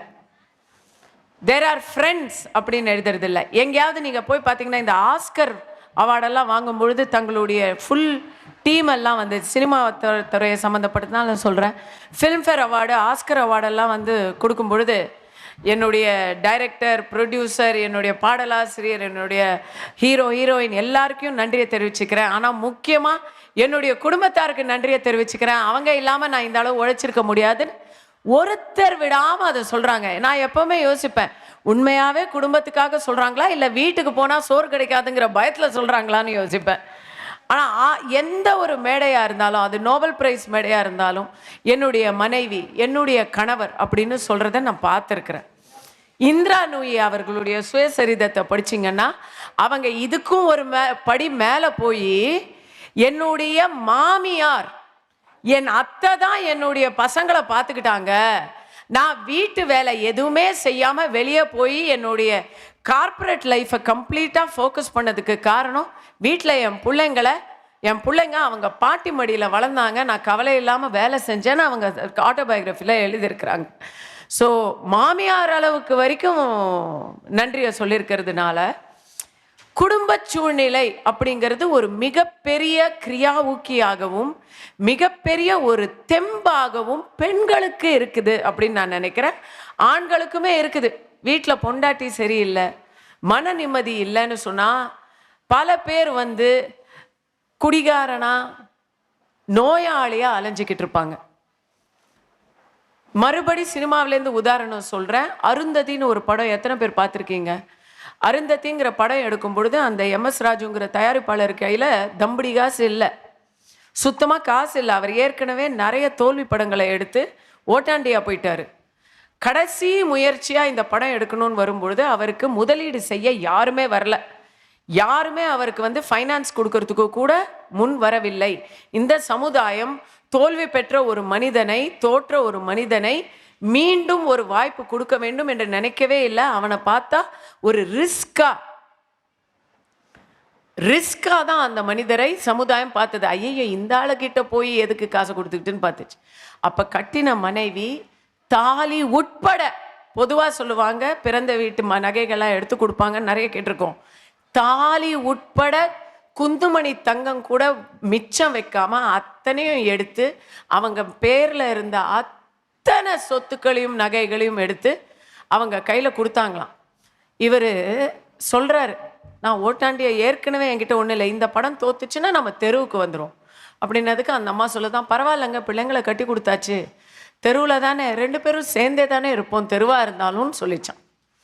அப்படி ஒரு நல்ல மனைவி கிடைக்கும் பொழுது அவருடைய அந்த தன்னம்பிக்கை அதிகமாக அவருக்கு கிடைத்து அதிர்ஷ்டமும் சரி கடவுள் அனுகிரகமும் சரி வந்துருச்சு, கூடி வந்துருச்சு. அந்த படம் மிகப்பெரிய, யாருமே கற்பனை செய்ய முடியாத அளவுக்கு அது ஒரு வெற்றி படம். அவர் இழந்ததையெல்லாம் மீட்டுட்டாரு. அதனால அவங்க வீட்டில் இன்னைக்கு வந்து அதை சொல்லி சொல்லி சந்தோஷப்பட்டுக்கிறார். இதே ஆப்போசிட்டாக நடந்துச்சுன்னு வைங்க, வீடு வரை மனைவி, காடு வரை சொந்தம், கடைசி வரை யாரோ அப்படின்னு சொல்லுவாங்க. அந்த மாதிரி விட்டுட்டு போனால் அந்த தோல்விக்குமே குடும்பம் தான் காரணம்னு தோணுது. இதில் சமுதாயம்ங்கிறது எப்பவுமே வாழ்ந்தா வாழ்ந்தவனுக்கு கை தட்டுது, தாழ்ந்தா தாழ்ந்தவனை தூத்துது. எங்கேயாவது பார்த்துருக்கீங்களா? கேட்டீங்க நீங்கள் ஒரு கேள்வி, 2ஆவதா வந்தவங்கனை யாருமே நினைவு வச்சுக்க மாட்டாங்க. இப்போ அதுக்கு ஒரு விதிவிலக்கு எனக்கு தோணிச்சு, அதை சொல்கிறேன். ஒரு விதிவிலக்கு என்னன்னா, இந்த கடந்த சமீபமாக நடந்த ஒலிம்பிக்ஸில் ஜெயிச்சவங்க யாருன்னே தெரியல, ஆனால் வெறும்னு வந்து அப்படி சுட்டா இருப்பாருங்க டுக்கிச்சு, அவரை தான் எல்லாருக்கும் தெரிஞ்சிருக்கு. அதே போல் அந்த மறுபடி இந்த பதக்கத்தை அப்படி அப்படின்னு கடிச்சிச்சு பாருங்க ஒரு பொண்ணு, அந்த பொண்ணை தான் எல்லாரும் வந்து வைரல் ஆக்கிட்டு இருக்காங்க. அது வாங்கினது வந்து வெள்ளிப்பதக்கம், யார் ஜெயிச்சாங்கன்னு கவனிக்கல. ஸோ சமுதாயத்தில் 2வது வந்தவங்களையும் சில சமயம் கவனிப்பாங்க, அவங்க யார், அதுதான் பிரச்சனையே. இந்த சமூகம் யாரை தூக்கி கொண்டாடும், எதுக்கு கொண்டாடும் அப்படிங்கிறதெல்லாம் நமக்கு புரியாத ஒரு புதிர். ஆனால் குடும்பத்தில் எப்படி சொல்கிறேன்னா, இந்த சமுதாயம் யாரை கொண்டாடும், எதுக்காக கொண்டாடும் அப்படிங்கிறது அதுக்கு வந்து பதிலே கிடைக்காத ஒரு கேள்வி அது. ஆனா கேள்வியே கேட்காம கொண்டாடும் அப்படின்னு சொன்னா அது நம்ம பெத்தவங்க, நம்மளோட கட்டுனவங்க, நாம பெத்தவங்க.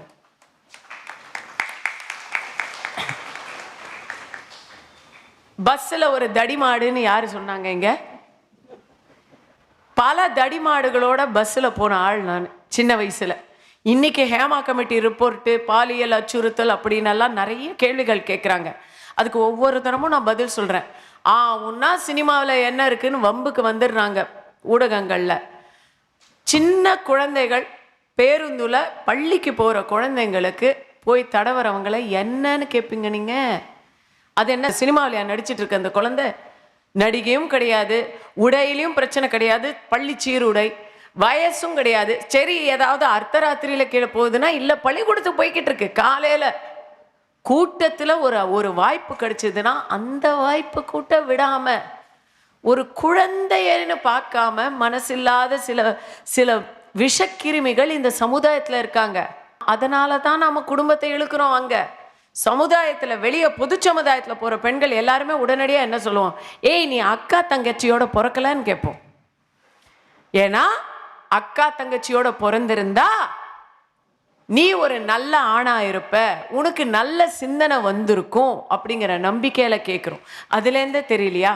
குடும்ப வளர்ப்பு, குடும்ப சூழ்நிலை அப்படிங்கிறது சமுதாயத்துல பணம், பொருள், வெற்றி, அந்த வெற்றி மட்டும் இல்லை, நாம மனிதர்களா இருக்கணும் அப்படின்னு நினைக்கிற ஒரு நல்ல மனிதராக இருக்க வேண்டும் என்றால் அதற்கு வளர்ப்பு முக்கியம், அதற்கு ஒரு நல்ல குடும்ப சூழ்நிலை முக்கியம். எந்த இடத்துலையுமே நீங்க இந்த குற்றவாளிகளுடைய பின்னணியை பார்த்தீங்கன்னா அவங்களுடைய பின்னணியில ஒரு உடைந்த குடும்பம் இருக்கும். இதே போல இன்னொரு விஷயமும் என்னோட சொந்த அனுபவத்திலேருந்து தான் நான் சொல்றேன். என்னுடைய தாயார், அவங்களும் வழக்கறிஞர். அவங்களுடைய உதாரணத்தை வச்சு தான் நானும் சட்டம் படித்தேன். அவங்களுக்கு சின்ன வயசுல ஒரு நோய், தைராய்டு ப்ராப்ளம் வந்துச்சு. அதனால அவங்களுக்கு அறுவை சிகிச்சை பண்ணிட்டாங்க. அதனால குடும்பத்தில் என்ன நினச்சிட்டாங்க, அவங்களுக்கு கல்யாணம் ஆகாது. ஏன்னா தைராய்டு அறுவை சிகிச்சை பண்ணால் மகப்பேருக்கு கொஞ்சம் கஷ்டம். அப்போ அவங்களுடைய கல்யாணம் ஆகாதுங்கிற பயத்தை எங்கள் அப்பா வந்தார், கல்யாணம் பண்ணிக்கிட்டாரு, அந்த பயம் போச்சு. ஆனால் இதில் என்ன மேட்ருனா, படிப்பு முக்கியம் இல்லை, படிக்கிறாளோ இல்லையோ முதல்ல திருமணத்தை முடிச்சிடணும் அப்படின்னு அப்பா அம்மா நினைக்க, என் தந்தை என்ன நினைச்சாரு, ஐயோ பாதியில் ஒரு கல்லூரி படிப்பை விட்டுருக்காங்க, அதை தொடரட்டும்னு நினச்சி திருமணமாகி என்ன வயிற்றுல வச்சுக்கிட்டு தான் அவங்க சட்டக்கல்லூரி படிப்பை பரீட்சையை எழுதுறாங்க. பரீட்சை எழுதி மிகப்பெரிய ஒரு மதிப்பெண் வாங்கும் பொழுது நான் பிறக்கிறேன். என்ன வீட்டில் என்னுடைய அத்தை, அதாவது என்னுடைய தந்தையுடைய தமக்கை கையில் கொடுத்துட்டு அவங்க ஒவ்வொரு நாளும் கல்லூரிக்கு போய்கிட்டு இருந்தாங்க. ஒரு 6 மாதம் அம்மாவை விட அத்தையுடைய மடியில் தான் நான் வளர்ந்தேன். ஒரு 6 மாதம் எங்கள் அம்மாவை நான் குறைச்சி சொல்லலை. அவங்க அந்த பிறந்த வீட்டு ஆதரவு இல்லைன்னா அவங்க வழக்கறிஞர் ஆயிருக்க மாட்டாங்க. வழக்கறிஞர் ஆனதுக்கப்புறம் ஆனதை சொல்கிறேன். பெரிய அளவில் அவனை ரொம்ப டெடிக்கேட்டடான ஒரு லாயர் அவங்க. அப்போது எல்லா ஜட்ஜுமே அவங்களுடைய வாதத்தை கேட்டு அந்த திறமைக்கு சரியான தீர்ப்பை கொடுத்துருவாங்க. அவங்க எப்போவுமே அவங்களுக்கு ஃபேவராக வாங்கிட்டு வந்துடுவாங்க. அப்போ அவங்கள சுற்றி இருந்த ஆண்கள், அவங்க ஆஃபீஸில் இருந்த அதர் ஜூனியர்ஸ்லாம் என்ன சொன்னாங்க, தெரியாதா, மேடம் போனாங்கன்னா எப்பவுமே அவங்களுக்கு சாதகமாக தான் தீர்ப்பு வரும், ஜட்ஜெல்லாம் பார்த்ததுமே தீர்ப்பு கொடுத்துட்றாங்கப்பான்னு சொன்னாங்க. உடனே என் தாயார் ஒரு நாள் ராத்திரி வேளையில் நான் படுத்துட்டேன்னு நினச்சி வீட்டில் சண்டை எங்கள் அப்பா கிட்ட, நாளையிலேருந்து நான் கோர்ட்டுக்கு போக மாட்டேன், நான் போக மாட்டேன். உடனே எங்கள் அப்பா கேட்குறாரு, ஏன் போக மாட்டேன்? யாரோ எப்படியோ பேசுகிறான், அந்த பேச்சையெல்லாம் கேட்டுக்கிட்டு போகணும்னு என்ன தலையெழுத்தா? நான் இருக்கேன் வீட்டில், நான் குழந்தைய பார்த்துட்டு நான் வீட்டில் இருக்கேன். எங்கள் அப்பா சொன்னாங்க, அவன் நீ வரக்கூடாதுங்கிற பொறாமையில தான் இப்படி பேசுகிறான், நீ போகாமல் நின்றுட்டேன்னா அப்போ அது அவனுக்கு வெற்றி ஆயிரும், அந்த வெற்றியை மட்டும் அவனுக்கு நீ கொடுத்துடாத. 4 பேர் 4 விதமாக பேசுறது அப்படிங்கிறது உலக நியதி.